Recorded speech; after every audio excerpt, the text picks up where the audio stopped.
Rhode Island Coalition for Children and Families works to ensure that every child in the Ocean State has the opportunity to grow up healthy, safe, and supported. Joining us today to tell us more about their programs and how you can get involved is Executive Director Tanya Kubas. Mayor, good morning. Good morning, Will. Thanks so much for coming in. Oh, thank you for having me. So for anybody who doesn't know, if you want to give us a little background on the Rhode Island Coalition for Children and Family and talk about your mission with all of these kids and families. Absolutely. So our coalition is a membership organization, and our focus is really on child well-being as well as the well-being of families and communities, with our focus being on the policies, the practices, and the resources to make sure that children have the opportunity to have well-being and thrive. Sure, sure. And we have 43 amazing members. They're working in every part of the state, and they're the ones that actually are providing the services and supports directly to families. Okay. And our smallest organization is a little organization that provides support to Hispanic foster families. Our largest organizations are multi-service agencies that have, let's say, 500 staff. And they're working really on every conceivable challenge that a family might bring forward. So many of these children, many of these families, they would be, let's be honest, they would be lost without these organizations that you help support as well, right? Certainly they are facing challenges, and we're really glad to be there to be able to help. Yeah. Whether that is a behavioral health and mental health crisis, you know, or a substance use involvement, or there's been family violence, or there's, you know, serious poverty, or job loss, or housing crisis. You know, there are just so many areas that our members help, and we are available everywhere in the state. So do you want to, can you talk about some of the programs? So if someone is watching right now and maybe they need one of the programs that you provide, one of the services that you provide, you want to give us a little background on that?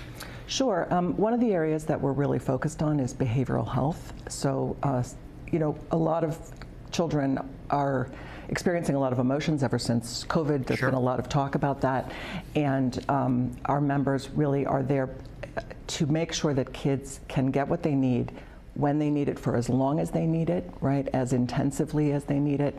And we have most of our members have some form of behavioral health services.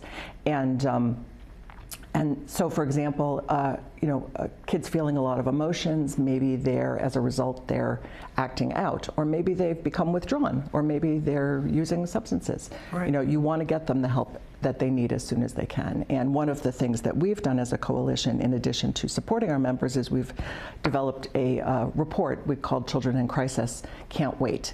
And the idea is to make sure that the state is organizing the service response as best as possible. You know, it's a little bit scattered across different agencies. You want to make sure that people have no wrong door. Like anywhere you come in and you ask for help, you get the help you need when you need it for as long as you need it. Right. So that's a big focus of our work. And I would imagine the earlier that a child gets the services that they so desperately need, first of all, it can do much greater good, and also can change their course in life as well. Exactly. Yeah. Yeah, you don't want to wait. Okay, so how does the coalition work with other agencies that you're part of? Right.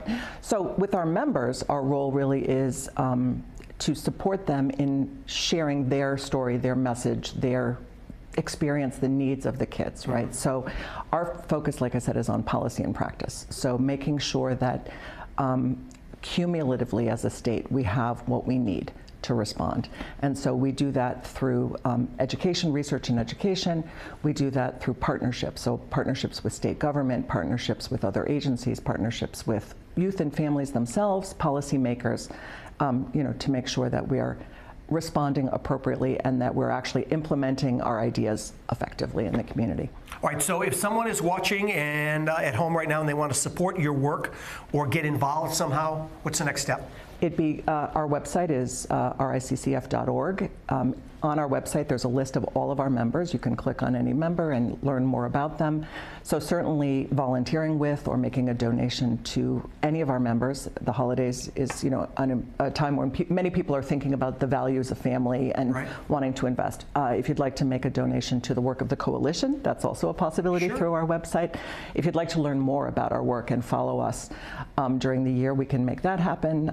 But you know, it's really, there is an opportunity for everybody to get involved for making, you know, kids safer, healthier, and thriving. Right, and I'm sure for families, it's great knowing that there is help if, God forbid, that they need it, and you're there for it. So, absolutely. So thank you so much for being here and the great work that you do. You can learn more about the Rhode Island Coalition and children and families. All you have to do is head on over to rhodeshow.com.